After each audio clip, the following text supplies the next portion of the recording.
प्यार में धोखे की सजा। बात है 2016 की। प्रियंका और विशाल एक ही शहर के थे। विशाल और प्रियंका का घर थोड़ी दूरी पर था। विशाल रोज शाम को प्रियंका के घर के बगल में दूध लेने जाता था। तो रोज शाम को छत से प्रियंका विशाल को देखती थी, मगर विशाल ज्यादा ध्यान नहीं देता था।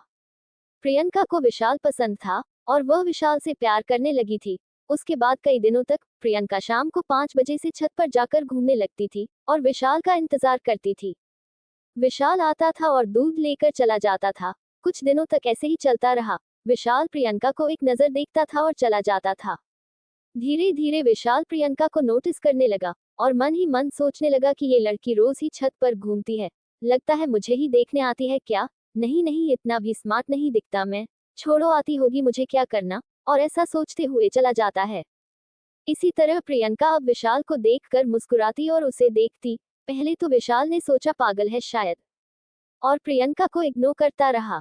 उसके बाद कुछ दिन बाद विशाल का एक सड़क हादसा हो गया, जिसके चलते विशाल दूध लेने नहीं गया। प्रियंका विशाल का इंतजार करती और सोचती कि अब आएगा अब आएगा, लेकिन विशाल कई दिनों तक नहीं आया। प्रियंका परेशान होकर सोचने लगती है कि बात कल ही होती तो सब पता रहता, क्यों नहीं आ रहे, क्या हो गया। इसलिए प्रियंका एक लेटर में अपने दिल की बात लिखकर रोज इंतजार करती कि जिस दिन विशाल आएगा उस दिन अपने दिल की बात कह देगी। कई दिन गुजर गए लेकिन विशाल नहीं आया। प्रियंका भी सोच सोच कर परेशान हो गई थी। इसलिए एक दिन प्रियंका बहाने से विशाल के घर की तरफ गई।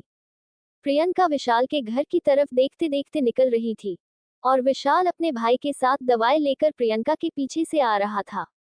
प्रियंका तो नहीं देख पाई विशाल को, लेकिन विशाल ने प्रियंका को देख लिया और समझ गया कि वह मुझे ही देखने आई है।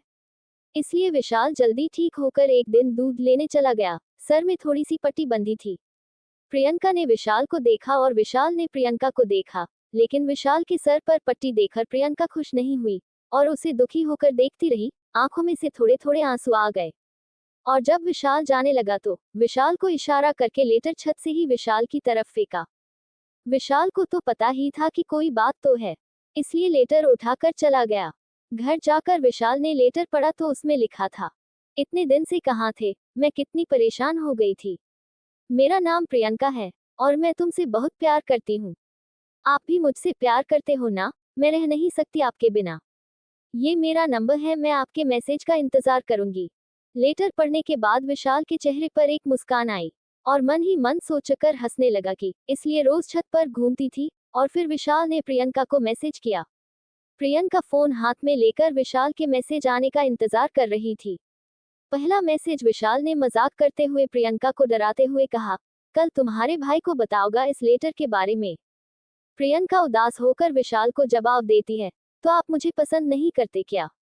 विशाल कोई जवाब दे उतने में प्रियंका ने, इतने मैसेज कर दिए, क्या कमी है मुझ में, प्लीज ऐसे मत करो ये वो। इतने मैसेज कर दिए कि विशाल को मौका ही नहीं दिया रिप्लाई देने का। और विशाल मैसेज पढ़कर हंसने लगा और रिप्लाई देते हुए कहा, तुम बिल्कुल पागल हो। और ऐसे ही विशाल ने प्रियंका से बात की और अगले दिन जब विशाल दूध लेने गया तो दोनों एक दूसरे को देखकर काफी खुश हो रहे थे। इस तरह धीरे धीरे विशाल को भी प्रियंका से प्यार हो गया। प्रियंका विशाल से हमेशा शादी की ही बात करती थी, लेकिन विशाल प्रियंका को देखना चाहता था कि कैसी लड़की है। इसलिए विशाल ने प्रियंका को बाहर मिलने बुलाया, लेकिन प्रियंका ने शुरुआत में विशाल से मिलने से मना किया। लेकिन बाद में दोनों बाहर एक दूसरे से मिले, अच्छे से एक दूसरे को जाना समझा। विशाल के पास ज्यादा पैसे नहीं रहते थे और न ही विशाल के पास बाइक थी, लेकिन प्रियंका के पास स्कूटी थी और प्रियंका अच्छी खासी फैमिली से थी। कई दिनों तक एक दूसरे को डेट करते हैं और विशाल एक दिन प्रियंका से कहता है, मेरे पास बाइक नहीं है, न ही ज्यादा पैसे हैं, फिर क्यों तुम मुझसे प्यार करती हो। प्रियंका, कोई बात नहीं, मैं फिर भी आपसे प्यार करती हूँ। विशाल खुश होता है और फिर पूछता है, अगर तुम्हें कोई पैसे वाला लड़का मिल गया तो छोड़ दोगी मुझे। प्रियंका, कभी नहीं, मैं आपके बिना रह ही नहीं सकती। विशाल बेहद खुश था ये सुनकर। उसके बाद विशाल भी प्रियंका से शादी करने का मन बना लेता है। 2-3 साल निकल जाते हैं दोनों को साथ में और फिर शादी की उम्र हो जाती है। तब विशाल प्रियंका से शादी के लिए कहता है। प्रियंका भी विशाल से शादी करने के लिए अपने घर पर बताती है, लेकिन परिवार वाले नहीं मानते हैं। विशाल के बड़े भैया आसानी से मान गए, क्योंकि विशाल के पिता नहीं थे, तो सभी निर्णय उसके बड़े भाई लेते थे। प्रियंका ने बहुत लड़ाई की विशाल से शादी करने के लिए, मगर प्रियंका के परिवार वाले नहीं मान रहे थे। उसके बाद प्रियंका के पिता ने एक लड़का देखा जो अच्छा बिजनेसमैन और पैसे वाला था। प्रियंका के पिता ने प्रियंका को लड़का देखने को कहा और उसे बताया कि जो लड़का वो देख रही उसके पास खुद की 2 कार है और बहुत पैसे वाला है और वो विशाल के पास कुछ नहीं है। जब शादी हो जाएगी उससे तो हर चीज के लिए तरसोगी। प्रियंका ने फिर सोचा कि विशाल के पास ना ज्यादा पैसे रहते और ना ही बाइक है, और फिर प्रियंका लड़के को देखने जाती है। लड़का काफी हैंडसम और अच्छा दिखता था, विशाल से भी ज्यादा सुंदर था। उसके बाद प्रियंका सोचती है और अपने पापा की बात को मानते हुए हाँ कह देती है। उस वक्त प्रियंका ने ना ही विशाल के बारे में सोचा और ना ही प्यार के बारे में। प्रियंका को पैसे और विशाल से अच्छा दिखने वाला लड़का मिल गया था, जिसमें वह मगन होकर खुश थी। और फिर एक दिन विशाल से प्रियंका ने झूठ बोलकर कहा, देखो विशाल, पापा नहीं मान रहे, हमें अलग होना पड़ेगा। प्रियंका के मुंह से ये बात सुनकर विशाल का दिल जैसे टूट गया था, सांस रुक सी गई थी। विशाल की आंखों में आंसू आ गए थे। उस दिन विशाल चुप रहा और अंदर ही अंदर घुटता रहा। प्रियंका ने विशाल को नहीं बताया कि उसकी शादी पक्की हो चुकी है और विशाल से अलग होने की बात करने लगी। विशाल ने पूछा, तुम रह लोगी मेरे बिना? विशाल को पता नहीं था कि प्रियंका उसे ऑलरेडी भूल चुकी है और अब किसी अमीर से प्यार करने लगी। प्रियंका ने जवाब देते हुए कहा, धीरे धीरे भुला लूंगी। विशाल, पहले तो कहती थी कि मर जाएंगे, तुम्हारे बिना रह नहीं सकते, अब क्या हुआ? प्रियंका बहाना करते हुए कहती, कोई किसी के बिना नहीं मरता। विशाल रोने लगता है और बोलता है, लेकिन मैं मर जाऊंगा अगर तुम नहीं मिली तो। प्रियंका विशाल को डांटते हुए कहती है, पागल हो तुम। और फिर प्रियंका सोचती है कि दूरी बनाना ही सही है और फिर विशाल से दूरी बनाने लगती है। विशाल प्रियंका से बात करने की कोशिश करता है, लेकिन प्रियंका विशाल के मैसेज और फोन कॉल का जवाब नहीं देती। रोज शाम को विशाल प्रियंका के घर की छत पर देखता है, मगर प्रियंका अब वहां नहीं दिखती। विशाल अपने आप को संभाले रहा और रोज प्रियंका से बात करने की कोशिश करता रहा, लेकिन प्रियंका अपने मंगेतर से बात करके खुश थी। उसने विशाल के बारे में सोचना ही बंद कर दिया था।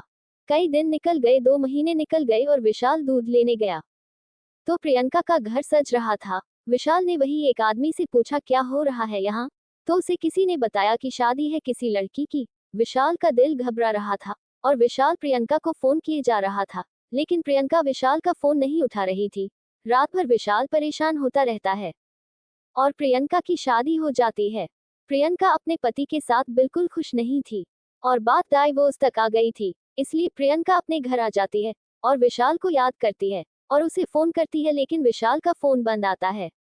प्रियंका शाम को छत पर जाकर विशाल का इंतजार करती है, लेकिन विशाल नहीं आता। कुछ दिनों तक प्रियंका विशाल का इंतजार करती रहती है, लेकिन विशाल नहीं आता। उसके बाद प्रियंका हिम्मत करके विशाल के घर चली जाती है और जब प्रियंका घर के अंदर घुसती है तो सामने विशाल की तस्वीर लगी थी जिस पर एक हार लटका हुआ था।